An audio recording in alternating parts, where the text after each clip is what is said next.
नमस्कार प्यारे बच्चों, आपका एक बार फिर से स्वागत है चंद्रभान मैथ क्लासेज में। प्यारे बच्चों, आज अपन लेके आए हैं, मैंने जैसे आप लोगों को फर्स्ट ग्रेड के 3 वीडियो करवाए थे, 3 वीडियो में फर्स्ट ग्रेड की मैंने पूरी मैथ करवा दी थी। आज जो 23 तारीख को अभी एग्जाम हुआ है फर्स्ट ग्रेड का फर्स्ट पेपर का, उसका मैथ का और रीजनिंग का दोनों का सोल्यूशन लेके आया हूँ मैं। ठीक है, अपने अपने मैच करना, और जो बच्चे अगली पारी में एग्जाम देंगे सेम इसी पैटर्न के क्वेश्चन आएंगे, सेम कोई एक दो क्वेश्चन, हालांकि फर्स्ट ग्रेड की एग्जाम है तो पैटर्न सारा चेंज कर सकता है, ऐसा कुछ जरूरी नहीं कि ऐसे आएंगे, बट प्रायिकता यही रहती है कि लगभग समान समकक्ष रखने की कोशिश करेगा। हालांकि मैंने जो ये 3 वीडियो करवाए थे ना 6 घंटे की क्लास में, 6 घंटे में नहीं थे, 5 घंटे थे, 5 घंटे की उस क्लास से बाहर कुछ भी नहीं है आपका। ठीक है मेरे बच्चों, तो आज अपन इसका सोल्यूशन करते हैं और सभी अपने अपने मैच कर लेना। और मेरे हिसाब से लगभग जिन बच्चों ने मेरे से पढ़ा ना क्लासरूम में, उनका तो 100% 10 में से 10। देखो मैंने क्या कहा था, आप लोग खुद सोच के देखो कि भाई साहब आपके 10 में 10 क्वेश्चन आ रहे हैं मैथ रीजनिंग के, और कितने क्वेश्चन में आ रहे हैं, 75 में आ रहे हैं। परसेंटेज देखो आप लोग 100% ऐसे निकालोगे ना तो परसेंटेज वेटेज देखो आप कितना आ रहा है। तो अगर जिस बंदे की मैथ और रीजनिंग अच्छी कमांड है ना, जो पिछली बार धोखा खा चुके थे, इस बार उन्होंने अच्छी कर रखी है ना, तो 100% उनका फर्स्ट पेपर क्लियर हो जाएगा। वरना पेपर का लेवल, भाई फर्स्ट ग्रेड की नौकरी चाह रहे हो तो पेपर का लेवल फर्स्ट ग्रेड के हिसाब से आएगा। ठीक है मेरे बच्चों, तो देखो पहला क्वेश्चन आया था, यदि एक निश्चित पुट भाषा में ग्रामेरियन को ये लिखा जाता है और स्टेब्लिश्ड को ये लिखा जाता है, तो मैथमेटिक्स को समान पुट भाषा में क्या लिखा जाएगा। देखो प्यारे बच्चों, एकदम इजी क्वेश्चन था ये। अगर आप लोग इसमें मैच करोगे ना, जैसे मान लो ग्रामेरियन है, देखो ग्रामेरियन को यहाँ पे देखो क्वेश्चन लिखने का भी तरीका अगले ने इस स्टाइल से बनाया है। ये वाला यहाँ लिखा है, फिर इसका यहाँ लिखा है, इसके जस्ट नीचे आता ना तो अपना और भी इजी हो जाता। तो जैसे जैसे पैटर्न चल रहा है ना, इस क्वेश्चन को वैसे वैसे कोडिंग लगानी है। देखो अगर इस क्वेश्चन को अगर आप लोग ऐसे करोगे ना, तो एक बार में इस पे तो आप अपना अच्छे से हो नहीं पाएगा।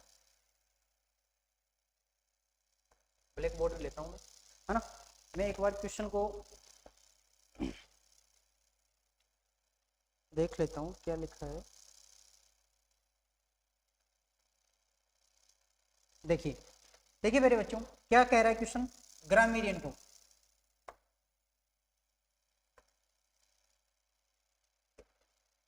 देखो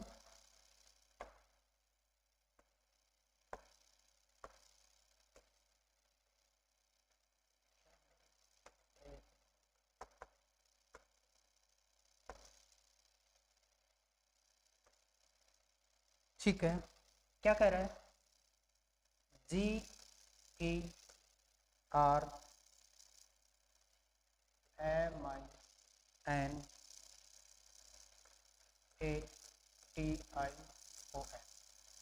इसको क्या लिख रहा है अगला, I am GREMMOAI।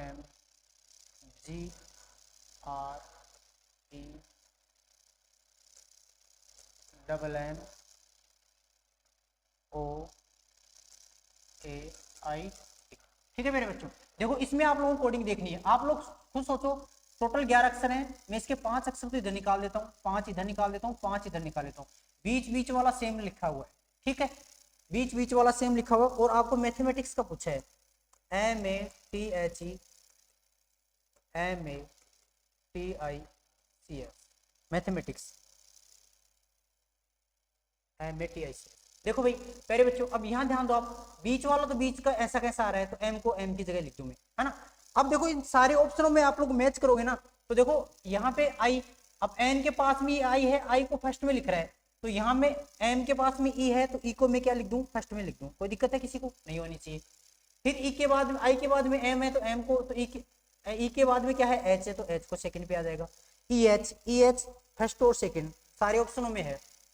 इसके बाद में G, तो G कहाँ है, यहाँ पहला अक्षर है, तो यहाँ पहला अक्षर, तो यहाँ क्या आ जाएगा M। फिर G के बाद में एक अक्षर छोड़ के R लिख रहा है, तो एक अक्षर छोड़ के, इसका भी एक अक्षर छोड़ के मैं क्या लिख दूं, T लिख दूं, तो यहाँ क्या आ जाएगा, T आ जाएगा। फिर क्या आ रहा है E, तो ये वाला E आ रहा है सेकंड वाला, तो यहाँ क्या आ जाएगा T। एक साइड का काम खत्म हो गया। ठीक है मेरे बच्चों, तो EHMTA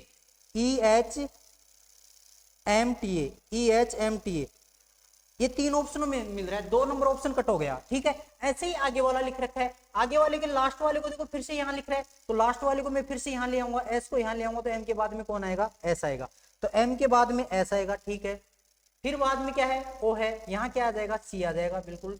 फिर यहाँ क्या है, ए है, तो यहाँ भी क्या आ जाएगा, इसके बाद में भी ए है, तो ए आ जाएगा, SCA। फिर इसके बाद में क्या है, अब देखो यहाँ आई लिख रहा है और फिर टी, तो यहाँ लास्ट के 2 अक्षर छोड़ के आई और यहाँ टी, यहाँ भी आई आ जाएगा और यहाँ क्या आ जाएगा टी। इसमें भी यही है, इसमें भी यही है, टी आई है, टी आई है, तो आई टी हो जाएगा। ठीक है, तो यहाँ क्या लिख दिया था मैंने, हाँ आई है यहाँ, ये आई। ठीक है प्यारे बच्चों, तो बोलो कौन सा ऑप्शन मैच कर रहा है, M S C A I T, तो कौन सा ऑप्शन हो जाएगा, 3 नंबर ऑप्शन मैच हो जाएगा आपका। तो पहले का आंसर प्यारे बच्चों क्या आ जाएगा, 3 नंबर आ जाएगा। ये क्वेश्चन थोड़ा सा अच्छा क्वेश्चन था, अगर आप लोग ऐसे ही करोगे ना तो सारे क्वेश्चन इसी हिसाब से हैं। अब आ जाओ अपने दूसरे क्वेश्चन। देखो पहले का क्या ऑप्शन हो जाएगा, 3 नंबर हो जाएगा। ठीक है मेरे बच्चों, आगे बढ़ते हैं।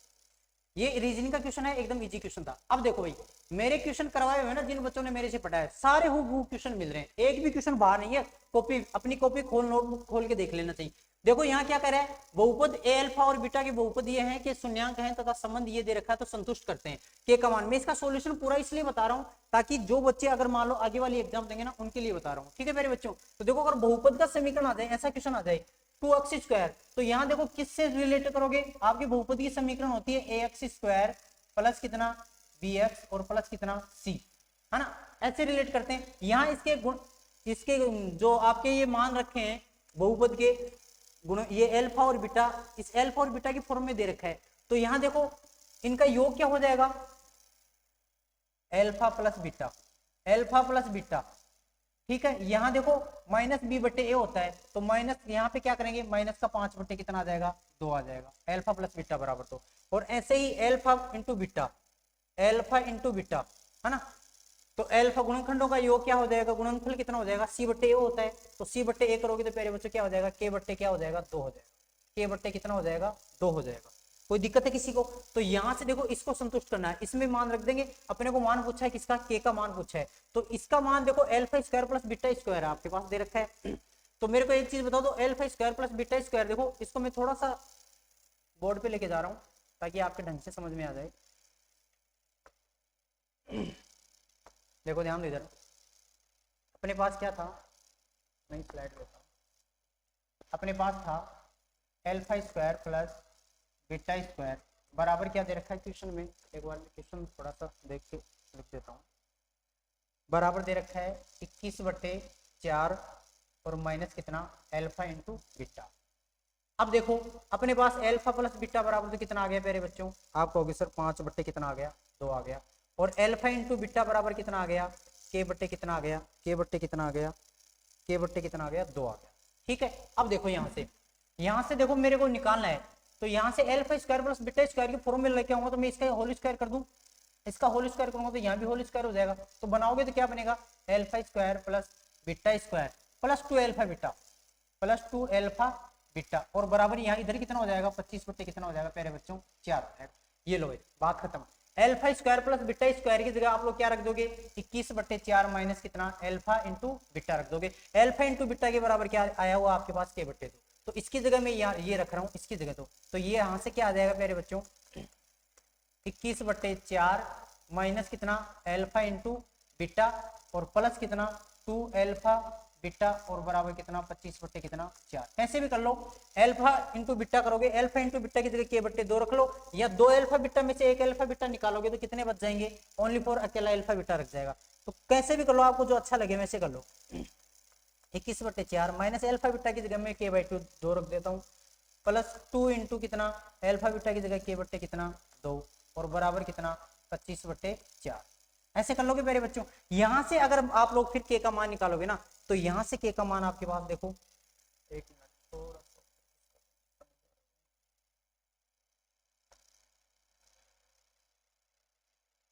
यहां से देखो के का मान क्या आ जाएगा बोलो, यहाँ अगर 4 एलसीएम ले लूँ मैं इधर, तो यहाँ क्या आ जाएगा 21 माइनस कितना 2k और प्लस कितना 4k बराबर कितना 25 कितना 4, 4 से 4 कट जाएगा।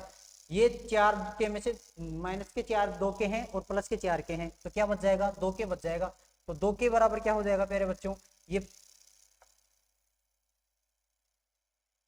देखो 2 के बराबर क्या हो जाएगा 25 ही है, 21 उधर चला जाएगा तो कितना आ जाएगा 4, के का मान यहाँ से प्यारे बच्चों कितना आ जाएगा 2 आ जाएगा। तो दूसरे का आंसर कितना हो जाएगा अपना 2 आंसर हो जाएगा। ठीक है, थोड़ा सा इसमें कुछ भी नहीं था, अगर आप लोग थोड़ा सा भी अच्छे से मेहनत करके गए तो के कमांड कितना आ जाएगा 2 आ जाएगा। ठीक है, आगे चलो। ये देखो, ये एबीसी 3 वितरण इस प्रकार हैं, 3 वितरण दे रखे हैं आपके पास एबीसी। यहाँ पे निम्नलिखित में से कौन सा कथन सही होगा। अब देखो मैंने कहा था माध्य माध्यिका बहुलक, माध्य माध्यिका बहुलक कैसे निकालते हैं आपको आना चाहिए। ठीक है, यहाँ कर देता हूँ माध्य। देखो माध्य क्या होता है, माध्य एक तरह से जो आप औसत निकालते हो ना वही क्या होता है, माध्य होता है। माध्यिका कैसे निकालते हैं, मैंने कहा था संख्याओं को आरोही या अवरोही क्रम में लिख लो, माध्यिका निकल जाएगी। और ऐसे ही क्या बहुलक, बहुलक जो सबसे ज्यादा बार आता है वही क्या होता है, बहुलक होता है। तो आपका इस क्वेश्चन में आंसर कौन सा हो जाएगा, 2 नंबर आंसर हो जाएगा। एक का माध्य माध्यिका और बहुलक बराबर है, तो एक का माध्य माध्यिका बहुलक। देखो मैं ए पे काम कर देता हूं ताकि आपके सारे क्लियर हो जाएंगे। एक अगर मैं माध्य निकालूंगा, माध्य क्या होता है, संख्याओं का योग करके उनका भाग दे दो। 3 2 5, 5 और 7 12, 12 1 13, 13 और 3 16, 16 और 2 18, 18 और 3 कितना 21। 21 में अगर मैं किसका भाग दूं, संख्या कितनी है 1 2 3 4 5 6 7, 21 में 7 का भाग दूंगा तो इनका माध्य कितना आ गया, 3 आ गया। एक काम खत्म, माध्य हो गया। माध्यिका कैसे निकालते हैं, माध्यिका निकालते हैं इनको आरोही क्रम में लिख लो। आरोही क्रम में इनको लिखूंगा मैं, तो बोलो क्या लिखूंगा, पहले 1 लिखूंगा, फिर 2 कितनी बार है 2 बार है, फिर 3 लिखूंगा, 3 कितनी बार है 3 बार है, और फिर कितना आएगा 7 आ जाएगा। अब मैंने कहा था माध्य हमेशा, माध्यिका हमेशा क्या होती है, बीचों बीच की होती है। तो 3 संख्या इधर छोड़ दो, 3 संख्या इधर छोड़ दो, बीचों बीच का कौन आ गया, 3 आ गया। तो इसकी माध्यिका भी कितनी होगी प्यारे बच्चों, 3 होगी। और बहुलक क्या होता है, बहुलक जो सबसे ज्यादा बार आ रहा है, सबसे ज्यादा बार 2 आ रहा है कि 3 आ रहा है, या 1 आ रहा है या 7 आ रहा है, आप कहोगे सर 3 आ रहा है, तो बहुलक भी कितना हो गया, 3 हो गया। इसलिए इसकी माध्य माध्यिका और बहुलक तीनों क्या होंगे, बराबर होंगे। तो क्वेश्चन नंबर कितना था, 18 नंबर क्वेश्चन था, इसका आंसर 2 हो जाएगा। एक का माध्य माध्यिका और बहुलक क्या है, बराबर है। ठीक है मेरे बच्चों, आगे चलो। 19 नंबर क्वेश्चन, यदि बहुलक, यदि बहुपद है आपके पास, x square plus a x, a plus 1 into x plus b के शून्यांक कितने हैं, 2 और 3 है। मैंने कहा था ऐसा क्वेश्चन कभी भी आ जाए आपके पास, 2 और 3 इसके शून्यांक दे रखे हैं, तो 2 और 3 को यहाँ पे रख दो, यहाँ से अक्ष का मान एक बार तो 2 रख देंगे तो एक समीकरण बन जाएगा, और दूसरी जगह अक्ष का मान यहाँ पे क्या रखेंगे, माइनस का 3 रखेंगे, 2 समीकरण बनेंगी। दोनों समीकरणों को हल कर लोगे तो यहाँ से ए और बी के फॉर्म में 2 समीकरण बन जाएंगे, तो यहाँ से ए और बी का मान निकालोगे ना प्यारे बच्चों, तो क्या आएगा, ए बराबर 0 और बी बराबर क्या आ जाएगा, माइनस का 6 आ जाएगा। ठीक है, एकदम दुनिया का सबसे इजी क्वेश्चन है। मैंने कहा ना ऐसे क्वेश्चन देखो, जिन बच्चों ने मेरे से क्लास में पढ़े और मैंने ऑनलाइन क्लास ली थी उसमें भी देखे हैं, तो आप लोगों का वहीं से काम हो जाएगा। इस बार आपका पेपर होने वाला है, अभी मान लो 26 तारीख को एक और पेपर आप लोगों का, तो 26 तारीख को जो पेपर होगा ना उसमें पता है, मैंने कहा ना फर्स्ट ग्रेड की एग्जाम है तो पेशेंस धैर्य रखना पड़ता है। अगर किसी का कॉन्सेप्ट क्लियर है ना, सारे क्वेश्चन कॉन्सेप्ट बेस्ड क्वेश्चन दिए, एक भी क्वेश्चन अलग नहीं दिया, कॉन्सेप्ट बेस्ड क्वेश्चन दिए। ठीक है मेरे बच्चों, तो इसका आंसर क्या हो जाएगा, 2 नंबर हो जाएगा, ए बराबर 0 बी बराबर माइनस। आगे चलो भाई, आंकड़े दे रखे हैं, आंकड़े दे रखे को आरोही क्रम में लिखा गया है, ऑलरेडी इन्होंने सेट कर रखा है आरोही क्रम में, तो इनकी माध्यिका क्या होगी, माध्यिका क्या है 16 दे रखी है, तो इनकी अक्ष के बराबर पूछा है। मैंने कहा ना माध्यिका क्या होती है, या तो आरोही क्रम में कर लो या अवरोही क्रम में, ऑलरेडी अगले ने आरोही क्रम में करके दे रखा है, तो माध्यिका बीचों बीच की होती है। तो माध्यिका संख्या गिन लो, 1 2 3 4 5 6 संख्या है, 6 संख्या है, इसका मतलब 2 संख्या इधर निकाल दो और 2 संख्या इधर निकाल दो और इन दोनों का औसत निकाल दो, यही क्या हो जाएगी आपकी माध्यिका हो जाएगी। तो आपकी माध्यिका यहाँ से अक्ष माइनस 2 और प्लस कितना अक्ष और बट्टे कितना कर दोगे प्यारे बच्चों 2, और ये 2 करोगे तो माध्यिका निकल जाएगी। माध्यिका आपको क्वेश्चन में कितनी दे रखी है, 16 दे रखी है, तो यहाँ से देखो 2 उधर चला जाएगा, 16 दूनी 32, तो अक्ष अक्ष कितने हो गए 2 अक्ष, तो 2 अक्ष माइनस 2 बराबर कितने प्यारे बच्चों 32, तो यहाँ से 2 अक्ष बराबर 2 उधर जाएगा माइनस का, तो प्लस का हो जाएगा, तो कितना हो जाएगा 34, तो अक्ष बराबर 34/2, तो 34/2 करोगे तो कितना आ जाएगा 17 आ जाएगा, तो अक्ष का मान यहाँ से कितना आ जाएगा 17 आ जाएगा, तो अक्ष का मान हो जाएगा। एकदम दुनिया का सबसे इजी क्वेश्चन दिया था ये बात, 4 नंबर ऑप्शन सही हो जाएगा, इसका कुछ था ही नहीं इस क्वेश्चन में तो। ठीक है मेरे बच्चों, ऐसा ही क्वेश्चन अब आपके आ सकता है, कैसे भी आ जाए, तो इस प्रकार के क्वेश्चन आ जाए तो आराम से निकाल दोगे।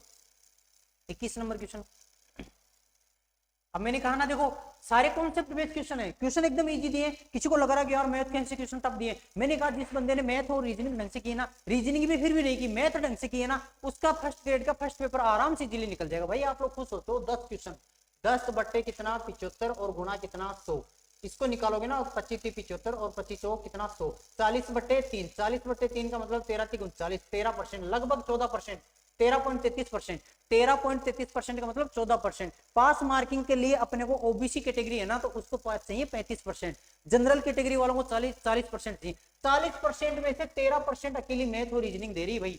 इसका मतलब आप खुद सोचो कि साल भर आप लोग है ना जीके को ऐसे रटने लग जाते हो। अगर मैथ और रीजनिंग को आप लोग मात्र और मात्र 20 घंटे भी दे दो पूरी साल भर के, या फिर मैंने करवाए थे उतने भी दे देते ना, तो आपके आराम से ये 10 के 10 क्वेश्चन चाहिए होते। और जिस बंदे के, मैं गारंटी के साथ कह रहा हूँ, जिस बंदे के मैथ और रीजनिंग के क्वेश्चन सारे चाहिए ना, उसका फर्स्ट पेपर आराम से पहला पेपर क्लियर है। देखो एक घन की फलक का क्षेत्रफल उसी के फलक के परिमाप का कितना गुना है, 1.5 गुना है। अब मैंने ऐसे क्वेश्चन करवा रखे हैं, घन की फलक होती है, मैंने कहा था घन की फलक में वर्ग होती है, घन की प्रत्येक सतह क्या होती है, वर्ग होती है। तो वर्ग का क्षेत्रफल क्या होता है, भुजा स्क्वायर होता है। तो घन के एक फलक का क्षेत्रफल कितना हो जाएगा, भुजा स्क्वायर हो जाएगा। तो आप यहाँ से भुजा स्क्वायर ले लो, मैं इसका क्षेत्रफल भुजा, मैंने घन की भुजा ए मान ली, तो भुजा इसका क्षेत्रफल कितना हो जाएगा, भुजा स्क्वायर। ठीक है, घन की भुजा ए मान ली, तो फलक का क्षेत्रफल कितना हो जाएगा, भुजा स्क्वायर ए स्क्वायर के फलक के परिमाप का। अब उस फलक की परिमाप देखोगे ना, घन की फलक है ना, ये घन बनेगा ना, इसकी भुजा का क्या देखोगे आप लोग, परिमाप देखोगे। अगर मान लो यहां बना देता हूं, इसका परिमाप देखोगे ना, ये घन बना हुआ है, ठीक है, इसकी प्रत्येक भुजा मैंने ए मान ली, तो इसका परिमाप कितना हो जाएगा, 4 हो जाएगा। तो इसके परिमाप के, कह रहा है कि 4 के परिमाप के माप का 1.5 गुना है। 1.5 गुना को मैं क्या लिख दूं, 3/2 लिख दूं। किसी को दिक्कत है क्या, बोलोगे सर नहीं है। तो यहां से देखो ए से तो ए क्या हो जाएगा, कैंसिल हो जाएगा। तो और 4 को 2 से काटोगे, 2 बार कट जाएगा, ए का मान कितना आ जाएगा, 6 आ जाएगा। तो ए का मान आया वो घन की भुजा ही है, और घन की भुजा आ गई तो घन का आयतन आप लोग निकाल सकते हो। घन का वॉल्यूम आयतन क्या होता है, भुजा क्यूब होता है, ए क्यूब होता है, मैंने बता रखा है अच्छी तरीके से। तो घन का आयतन बोलो ए क्यूब, वॉल्यूम कितना हो जाएगा, ए क्यूब 6 का क्यूब हो जाएगा, और 6 का क्यूब करोगे तो कितना आएगा प्यारे बच्चों, 216। दुनिया का सबसे इजी क्वेश्चन आया था 216, पहला ऑप्शन है, पहला ऑप्शन है, पहला ऑप्शन। ठीक है प्यारे बच्चों, आगे बढ़ो। देखो कॉन्सेप्ट बेस्ड क्वेश्चन है, मैंने थ्योरी में ढंग से पढ़ा रखा है। आप लोगों अगर अब भी है टाइम है आप लोगों के पास, तो मेरी पीछे वाली क्लास जाके देखो, आराम से आपको लगेगा कि हाँ वास्तव में अपना काम हो जाएगा। ये वाला क्वेश्चन, अक्स बराबर आपके पास ये दे रखा है 7 + √40। तो यहां से 1/2 √x - 3/√x का निरपेक्ष मान क्या होगा। निरपेक्ष मान का मतलब क्या होता है कि आपका आंसर माइनस वगैरह में नहीं आते, ऑलरेडी ऑप्शन सही दे रखे हैं, निकालोगे ना तो परफेक्ट आंसर आएगा। देखो आप लोग इस क्वेश्चन को करोगे ना, तो इस क्वेश्चन का आंसर आएगा अपना √2। मैं आपको इस क्वेश्चन को बता भी सकता हूं कि कैसे करोगे, बट यहाँ पे अपने पास इतना टाइम नहीं है। हालांकि आप लोग चाहो तो देखो, आपको मान पूछा किसका, √x दे रखा है, इसका मतलब x का मान है तो √x का मान निकालना पड़ेगा। यहां से मैं √x का मान निकालूंगा, पहले तो इसको हल कर लो। x बराबर आपके पास ये दे रखा है 7 + √40 को हल करूंगा मैं, तो 40 4 × 10 लिखूंगा, 4 का √ निकालूंगा तो कितना आएगा प्यारे बच्चों, 2। तो 2 √10 लिख सकता हूँ इस चीज को। आप बोलोगे सर बिल्कुल लिख सकते हो। अब देखो यहाँ से आपको √x निकालना है, तो √x निकालना तो इस फॉर्मेट को खोल के लिखूंगा मैं, इस फॉर्मेट को खोलूंगा ना मैं, तो इस फॉर्मेट को लिखूंगा मैं √5 + 2 का होल स्क्वायर, √5 + √2 का क्या, होल स्क्वायर। √5 + √2 का होल स्क्वायर खोलोगे ना आप लोग, तो आपके पास 7 + 2 √10 बनेगा। तो इसको करोगे तो x के बराबर हो गया। अगर मैं √x चाहूं, √x का मान चाहूं, तो √x का मान क्या कर दूंगा, इसका अंडर कर रहा हूं तो यहाँ भी अंडर लग जाएगा, अंडर लग जाएगा तो स्क्वायर वाला हट जाएगा, तो √x का मान कितना आ जाएगा, √5 + कितना आ जाएगा, √2 आ जाएगा प्यारे बच्चों। तो यहां से √x का मान रखोगे ना आप लोग, इसको परिमेयकरण करके हल करोगे ना, तो यहां से आपका मान कितना आ जाएगा प्यारे बच्चों, √2 आ जाएगा। तो इसका आंसर कितना आएगा, 22वें में कितना आ जाएगा, √2 आ जाएगा। एकदम इजी क्वेश्चन दे रखा था आपको, कितना आ जाएगा इसका आंसर, √2।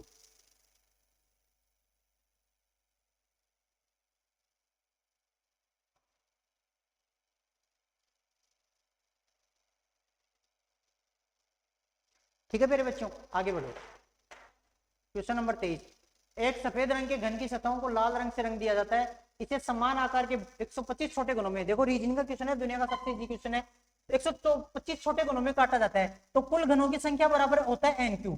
क्वेश्चन होता है कि कुल घनों की संख्या निकालते ना, कुल घनों की संख्या, कुल घनों की संख्या कैसे निकालते हैं, कुल घनों की संख्या बराबर होता है n3। तो यहां से n3 समान 125 छोटे घन निकाल काटे जा रहे हैं, तो n³ का मान यहां से प्यारे बच्चों कितना दे रखा है, 125 दे रखा है। तो यहां से n का मान कितना आ जाएगा, 125 का क्यूब करोगे तो कितना आ जाएगा, 5 आ जाएगा। n का मान 5 आ गया ना आपके पास यहाँ पे। तो आपको क्या पूछा है, कितने घनों की 2 सतह लाल रंग से रंगी, 2 सतह लाल रंग से रंगे घनों की संख्या का एक फॉर्मूला होता है, मतलब 12 × n-2, 12 × n-2, ये 2 सतह से रंगे घनों की संख्या का फॉर्मूला होता है डायरेक्ट। तो यहां से आपको मान रखना था 12, n का मान कितना आ गया आपके पास 5 माइनस कितना 2, 5 में से 2 निकालोगे 3, तो 12 को 3 से गुणा करोगे तो 12 × 3 बराबर कितना आ जाएगा प्यारे बच्चों, 36 आ जाएगा। दुनिया का सबसे इजी क्वेश्चन दिया था, अगर थोड़ा बहुत ही पढ़ा तो पहला ऑप्शन हो जाएगा आपका करेक्ट। ठीक है, आगे चलो भाई 23 नंबर में, 24 नंबर, एक ठोस धातु के बेलन के आधार का व्यास, देखो मैंने कहा ना सारे कॉन्सेप्ट बेस्ड क्वेश्चन पूछे गए। आधार का व्यास कितना है 1 सेंटीमीटर है, तो इसकी त्रिज्या कितनी हो जाएगी प्यारे बच्चों 1 हो जाएगी, तथा ऊंचाई कितनी दे रखी है 16 सेंटीमीटर को पिघलाकर समान आकार के 12 ठोस गोले बनाए जाते हैं। मैंने कहा ना कभी भी किसी चीज को पिघलाओगे ना तो आयतन कभी चेंज नहीं होता है, तो इससे जो ठोस बेलन है ना उसका आयतन और किसका आयतन, जो गोला बना रहे हो उसका आयतन क्या हो जाएगा समान हो जाएगा। तो बेलन का आयतन क्या होता है pi r square h, pi r square H.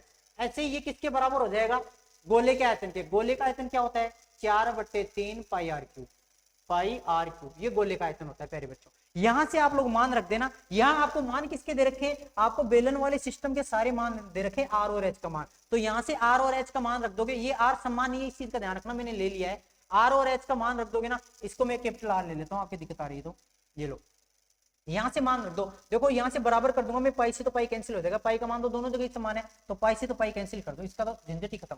Are का मान यहाँ से बेलन का आधार का व्यास दे रखा है, तो त्रिज्या कितनी हो जाएगी 1, तो 1 का स्क्वायर गुणा एच, एच कितना दे रखा है आपको, ऊंचाई कितनी दे रखी है 16, ये किसके बराबर करोगे 4/3 गुणा कितना आर क्यूब के बराबर करोगे प्यारे बच्चों। तो यहां से देखो भाई 4 से 16 काटोगे तो कितनी बार कटेगा, ठीक है 4 से 16 काटोगे तो कितनी बार कटेगा, पाई आर स्क्वायर एक ठोस धातु, हाँ ठीक है। देखो इसका आयतन करेंगे कितने गोले बना रहे हैं 12 गोले बना रहे हैं, तो गुणा कितने और हो जाएंगे 12, भाई एन इंटू इसका आयतन, तो गुणा और कितने हो जाएंगे यहाँ पे 12 हो जाएंगे, इस चीज का ध्यान रखना। 4 से काटोगे तो ये कितनी बार कट जाएगा 4 बार, और 4 को यहां से काटोगे तो 12 को काटोगे कितनी बार कटेगा 3 बार, और ये 3 नीचे से नीचे कट जाएगा, आर क्यूब बराबर 1 आ गया, आर क्यूब बराबर 1 आ गया, तो प्यारे बच्चों यहाँ से आर का मान कितना आ जाएगा, आर का मान आप बोलोगे सर 1 आ जाएगा, आर का मान 1 आ जाएगा, तो इसका व्यास पूछा है किसका गोले का व्यास, तो व्यास कितना हो जाएगा 2 हो जाएगा, तो इसका आंसर कितना आ जाएगा 3 नंबर आ जाएगा 2 सेंटीमीटर, ठीक है। ये आपका लास्ट फाइनल क्वेश्चन है, एक लंबवर्तीय शंकु की त्रिज्या, फाइनली है ना बहुत थोड़ी नहीं है, एक लंबवर्तीय शंकु की त्रिज्या और इसकी तिर्यक ऊंचाई का अनुपात 4:7 है, यदि इसका वक्र पृष्ठीय क्षेत्रफल 792, मैंने कहा ना अब शंकु दे दिया तो शंकु दे दिया तो भाई शंकु का पोस्टमार्टम कर दो, मैंने अच्छी तरीके से करवा रखा है बच्चों को, शंकु आ जाए आपके पास ऐसे, ये होता है शंकु, ठीक है, ये इसकी तिर्यक लंबाई होती है, ये इसकी अगर त्रिज्या दे रखी है आर होती है, और ये अगर ऊंचाई दे रखी है तो एच होती है, तो यहाँ से शंकु क्या बोला है वक्र पृष्ठ बोला है, तो शंकु का वक्र पृष्ठ लगा दो ना, वक्र पृष्ठ का क्षेत्रफल क्या होता है पाई आर एल होता है, तो पाई आर एल को किसके बराबर करोगे 792 दे रखा है, 792 के बराबर कर दो, ये लो भाई सब काम खत्म हो जाएगा आपका, यहाँ से क्या आ जाएगी त्रिज्या आ जाएगी। अब देखो अनुपात दे रखा है, अनुपात कितना है 4:7 है, तो इसको मैं मान लू कितना 4x, और इसको कितना मान लो 7x, किसी की दिक्कत है क्या, आप बोलोगे सर बिल्कुल हमारी कोई दिक्कत नहीं है, तो देखो पाई का मान तो मैं रख रहा हूँ कितना 22/7 गुणा आर का मान क्या दे रखा है, त्रिज्या कितनी दे रखी है 4x, और एल का मान कितना दे रखा है 7x, और इनको सबको बराबर करके मैं किसके बराबर कर दूं 792 के बराबर कर दूं, 792 के बराबर, यहां से प्यारे बच्चों 7 से 7 तो स्वाहा हो जाएगा, ठीक है। 22 को इससे काटोगे ना, देखो 22 को 11 से काट लो, 11 दूनी 22, और इसको 11 से काटूंगा तो 11 7 77 और 11 दूनी 22, 4 दूनी 8, 8 को 72 से काटूंगा तो अक्ष गुणा अक्ष स्क्वायर का मान कितना आ जाएगा 9 आ जाएगा, तो यहाँ से अक्ष का मान कितना आ जाएगा 3 आ जाएगा प्यारे बच्चों, अक्ष का मान 3 आ गया। आपको पूछा क्या है इसकी त्रिज्या पूछिए, तो त्रिज्या वाला अनुपात क्या है, त्रिज्या वाला क्या है 3 है, सॉरी 4 है, 4x मानी थी त्रिज्या, तो 4 गुणा 3 कितनी हो जाएगी 4 गुणा 3 त्रिज्या कितनी हो जाएगी 4 गुणा 3 कितनी हो जाएगी 12 सेंटीमीटर, तो 12 सेंटीमीटर कौन सा ऑप्शन है 4 नंबर ऑप्शन है, ठीक है प्यारे बच्चों। अगर मैंने फिर भी कह रहा हूं अगर किसी 26 तारीख का एग्जाम है, एक बार दोबारा से मेरी क्लास ली हुई, मैंने कहा ना कॉन्सेप्ट बेस समझा रखा है मैंने अच्छी तरीके से, एक बार उन क्लासों को जाके देखिए, आपका आंसर बिल्कुल, देखो मैथ में अच्छे से फोकस करके जाओ, दोबारा से मैं कह रहा हूँ सारे सब्जेक्टों को छोड़ दो, अगर मैथ को ही पढ़ जाओगे ना, और सब्जेक्टों में तुम लोगों ने कितना ही पढ़ लिया उतना ही होने वाला है, बट मैथ एक ऐसा सब्जेक्ट है कि जिसमें इसने पढ़ लिया ना, जिसका हो गया ना परफेक्ट, पूरे नंबर आएंगे, ठीक है प्यारे बच्चों। उम्मीद करता हूं कि जिन बच्चों ने मेरे से पढ़ाया है या मेरे द्वारा ऑनलाइन क्लास ली है उनके अच्छे क्वेश्चन सही हुए होंगे, मैं उनके भविष्य के लिए अच्छी कामनाएं करता हूं कि वो फर्स्ट ग्रेड में सेलेक्ट हों, और आगे आने वाले बच्चों के लिए भी शुभकामनाएं हैं, बेस्ट ऑफ लक, जय हिंद जय भारत।